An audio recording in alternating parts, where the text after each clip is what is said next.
salaamaaleykum mbokk yi ñuy seetaan ci Light TV dal leen ak jàmm ci seen émission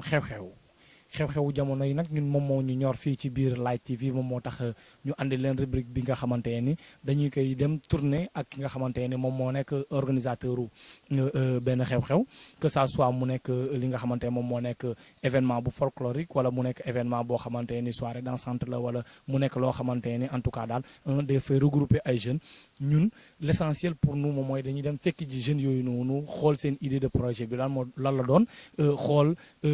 yan mooy activité yi nga xamante ne dañ koy def ci biir comme ça ñu mën ko partager ak moom waaye tamit partager ko ak yéen mbokki téléspectateur u Light TV bi tey nag dañoo dugg ci biir paroisse Notre-Dame du Cap-Vert ñu xam ni am na benn centre socio-culturel bu fa nekk bu tudd Kizito waaye nag Kizito boobu du moom moo ñu fi andi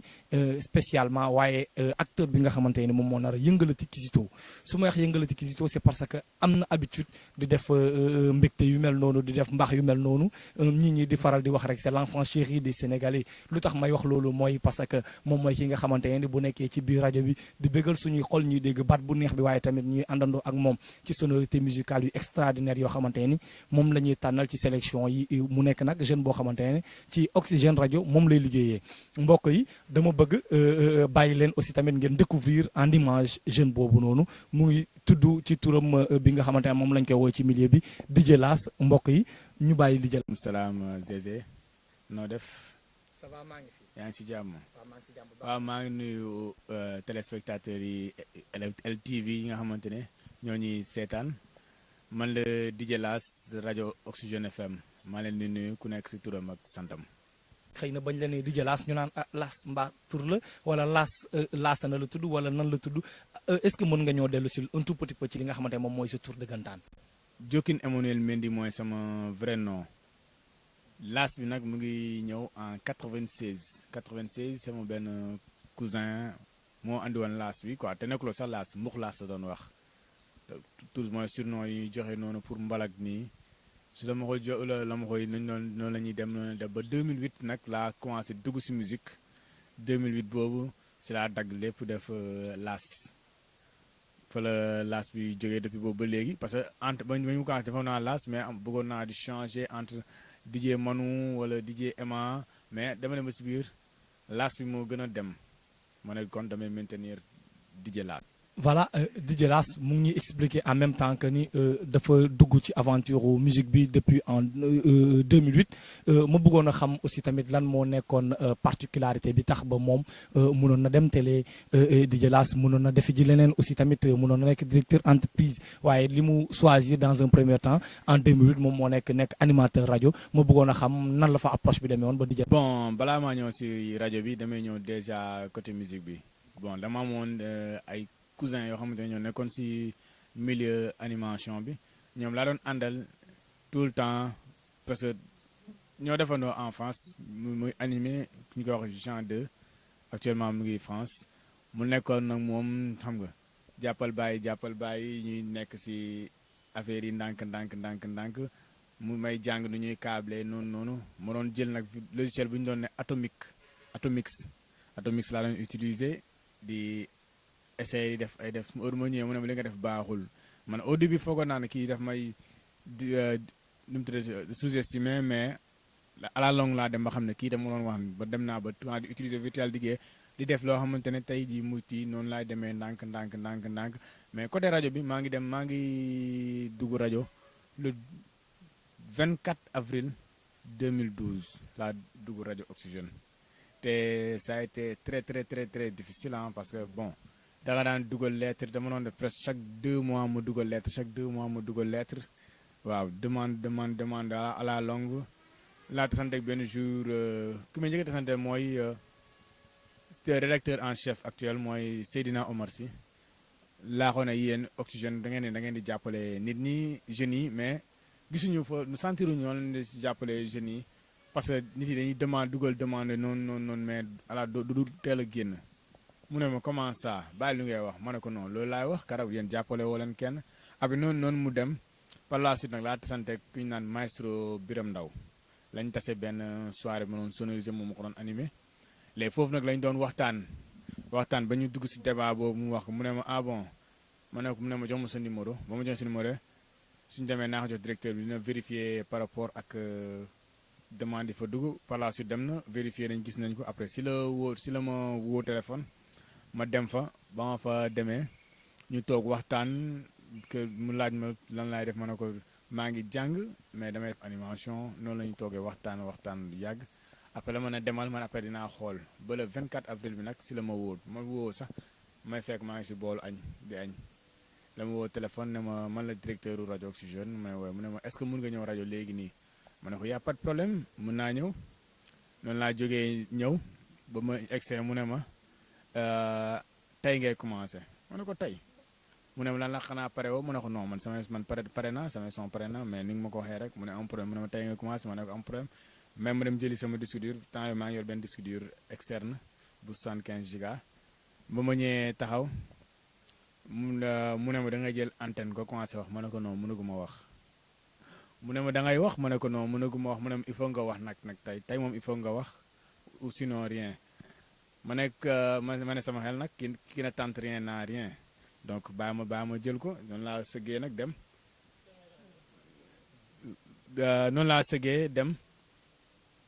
def ko mais ça a été très très très très très très difficile parce que ñëw naa foofu ba may wax da ngay sentir ne carrément kii musu ko def quoi il y avait le trac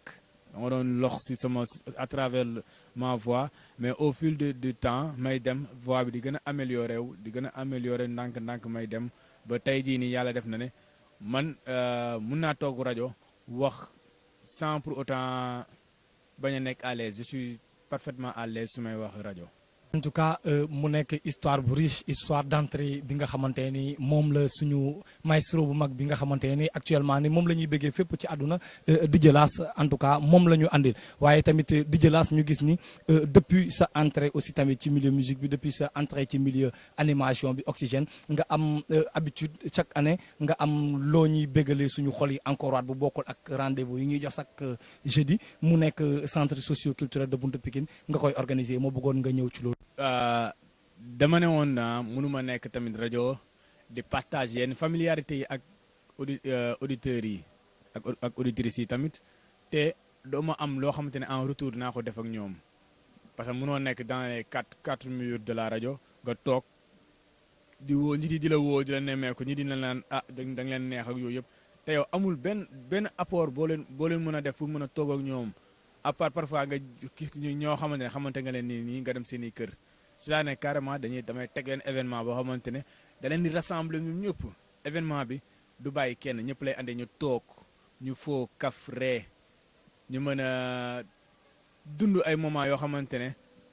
moment yu raw yu ñuy dund si bu ñu nekkee si rajo bi moo tax ma teg benn 48 heures d'activité au début sax 24 heures la soirée lañ doon def mais ñuy dem di dem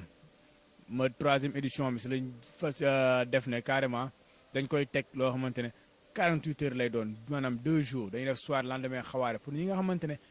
ñooy suñu papa yeeg yooyu tamit mën si sentir seen bopp parce que di def loo xamante ne jeunes yi la dafa doxul parce que dañuy ne kii moom si moromam yi la yem mais da nga koo def ouverture nga xamante ne ñi nga xamante ne ñooy suñu kilifa ñoo xam ne ay mag lañu mënuñu dem si soirée yi ñoon dinañ mën au moins sax ñu dem ñëw participer si événement moo tax ñu def ko 48 heures 48 heures yooyu nag day doon soirée ak xawaare comme ni ma ko wax joxee si explication yi soirée bi ñëpp la ñuy woo képp nga xam ne mën nga participer soirée bi ñëw participer soirée bi képp ki nga xamante ne mënoo participer soirée bi am nga beneen moyen muy lan dimanche bi nga ñëw def yendu bi en famille la ku nekk nga ñëw ñu toog partager dund loo xamante ne carrément ñun ñëpp moo nekk li nga xamante ne loolu la ñu bëgg a dund ci journée yooyu. parlant de soirée bi déjà yaa ngi may waxu soirée dama bëggoon xam ba xam soirée discothèque internationale lay nekk wala bon genre soirée la ñuy am foofu. bon soirée bi day nekk soirée boo xam ne discothèque internationale lay doon soirée discothèque internationale boo xamante ne variété yëpp lañ fay jouer du ñu bàyyi dara duñu ne non lii di non lépp lañ ci jouer lépp nga xamante day bégal jeunes yi rek boobu dañ koy jouer ci soirée boobu. woo ak jàmm ak salaam aussi dellu si waat pour saafonte waat ak DJ Lass ak public DJ Lass si beneen xawaare bi nu muy demee parce que xawaare am nañu beneen entente bu ñuy déggee xawaare boo xamante ne dafa xaw a complexe un tout petit peu est-ce que mën nga ñu ci am. ñu ngi dégg xawaare bi doon yendu lay doon yendu en quelque sorte ñu naan ko xawaare léegi yendu boobu dañuy profité waale ñun ñëpp ñëw toog ñu waxtaan kafooree mais tamit dinañu promouvoir tamit artistes yi jeunes talents yi dañu di promouvoir foofu parce que tey jii nii dama gis ne rajo bi doyul ñu nekk si biir rajo bi kese invité leen ñu toog waxtaan foofu ñi auditeurs yi dégg leen doyul mais dañuy permettre tamit ñoom auditeurs yi mën leen xam ne diw moo ñëwoon rajo diw mooy artiste bi diw moo woy bii artistes yu ndaw nouveau talent yooyu ñëw tey si événement bi pressé bu ñu pressé pare ñoo toog ak public bi waxtaan kafre parce que foofu rek mun nga fa am contact boo xam ne yow doo xam fan la contact bi di jógee tey jii loolu la ñu bëgg pour tey jii nii nga xamante ne événement bi tamit ñi nga xamante ne képp si looy yëngu rek mun nga si sentir sa bopp te événement yi tamit dina amaale affaire yoo xamante ne comme tey jii nii bu ma gisee comme ça benn xarit ñoo nekk si benn milieu infographie bi tey jii nii moom dafay defar ay t-shirt rek yooyu yëpp am marque boppam moom tey jii mën nañu ko fa andi ay yëreem markam ñëw teg ko foofu won ko public bi gars yi mën a xam waa mu exposé ko gars yi mën a xam ne carrément lii am na Sénégal te ay xale yu ndaw ñoo ko fay def. mbokki téléspectateur u Light TV ba léegi ma leen di fàttali rek yéen a ngi seen émission bi nga xamante ne ñu ngi koy woowee xew-xewu jamono la ñu wax moo tax nag ñuy seet si DJ Lass mu ñuy jox tout à l'heure rendez-vous ci li nga xamante ne samedi am ak dimanche am bi nga xamante ne da koy def d'habitude depuis 5 ans nag mu ngi koy def mbokk yi dégg nañu xalaat yi nga xamante ne moom la am pour def ko ci samedi bi def ko ci dimanche bi waaye tamit expliqué nañu début yam li nga xamante ne moom moo nekk milieu musique bi ak milieu animation bi DJ Lass dama bëgg nga dellu sil ma un tout petit peu ci commentaire u première édition. bon soo xoolee affaire bi am na évolution à 100% parce que au début c'était vraiment difficile parce que première édition bi man j'imaginais même pas pour def ko man kese parce que dama ñëwoon première édition bi xool ñaari groupe ay jeunes ma boole leen ñu def première édition mais deuxième édition bi dama wóote ñoom ñëpp ñu rasu ñëwuñu si laa jël def deuxième édition mais deuxième édition moo gënoon a métti sax que première édition parce que deuxième édition bi man kese la woon man maa doon dem di jéem a uti fonds yi di jéem a def lépp mais ñu teg ko mais amul réussite mais réussite bu ma si jëlee mooy lan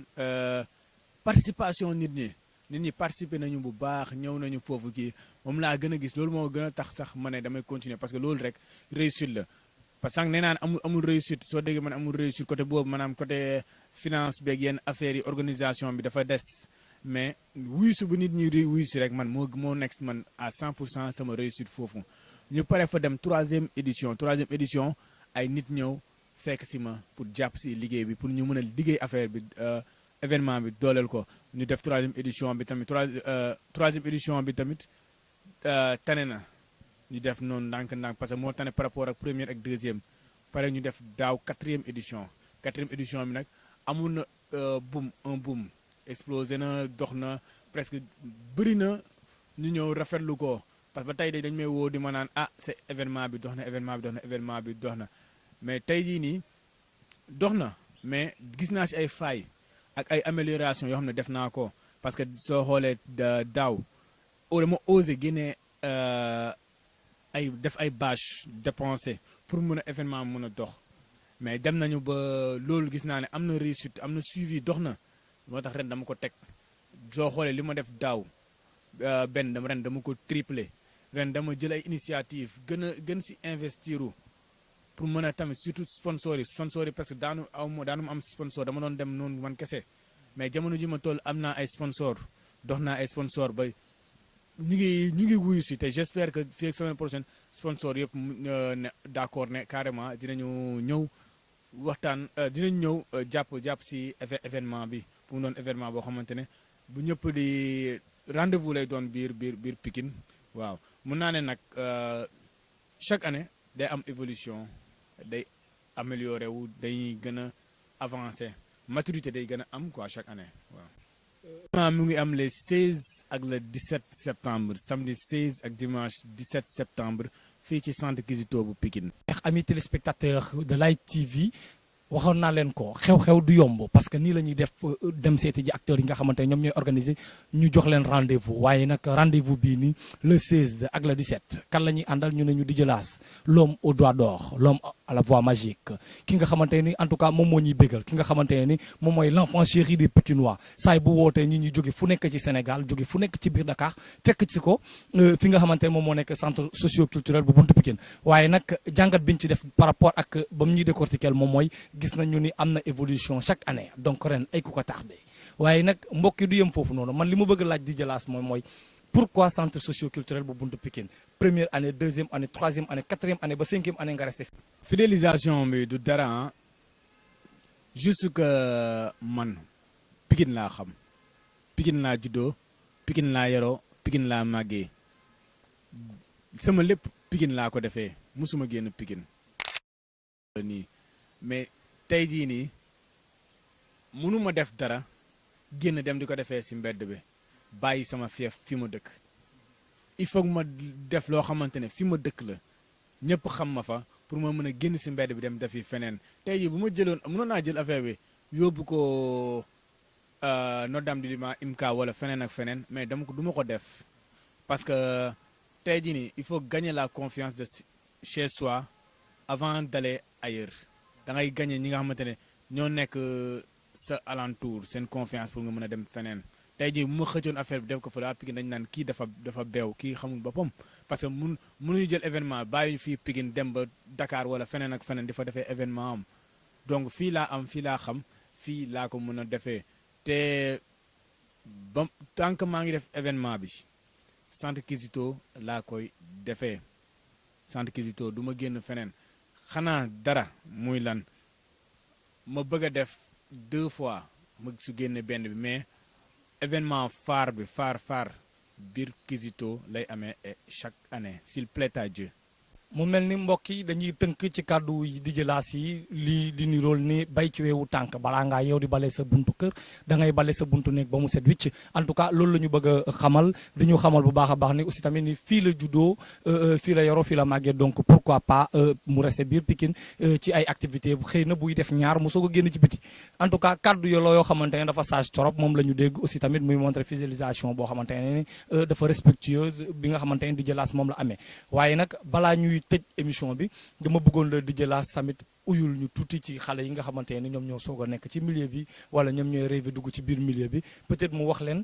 quelques conseils ci rukk-rukkaan yi nga xamante ne moom la ñu war a mën a jaar wala condition bi nga xamante ne moom la ñu war a andi bu ñu war a dugg ci milieu bi wala façon d'endurance ak patience bi nga xamante ne milieu bi soxla na ko tuuti DJ Lass comme maintenant doyen nga ci milieu bi parce que 2012 ba léegi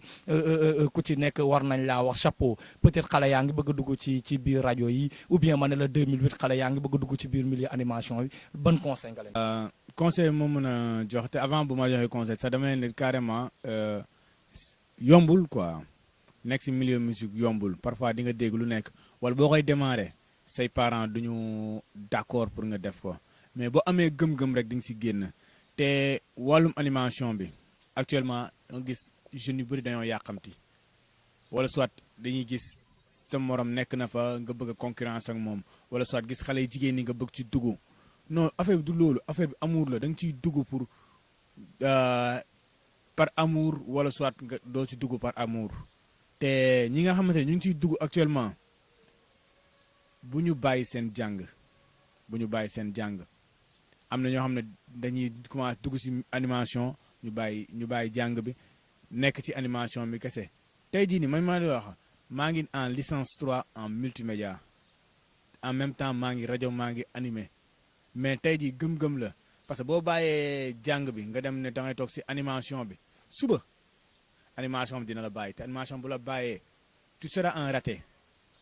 te boo nekkee un raté yow doo mun def dara doo ko mën a def da ngay toog sa buntu koñ di ataaya bu ñu paree nga ne non gouvernement bi joxewul liggéey wala yu mu demee noonu wala soit nga mere ku la deful dara seen biir kër te amul sens ke bépp jeune bi nga xamante ne mu ngi bëgg a dugg ci animation. lu ma lay ñaax mooy def ci avec prudence te bu ci dugg à 100% bu fekkee yaa ngi jàng continuer sa jàng nga jàng noonu côté rajo nag c'est pas du tout facile pour nga dugg rajo mais lu ma ci wax mooy ne que boo bëggee daga dugg rajo il faut que tu sois patient te côté comme ni ma waxee sànq rek école bi bu ko bàyyi benn yoon waaw.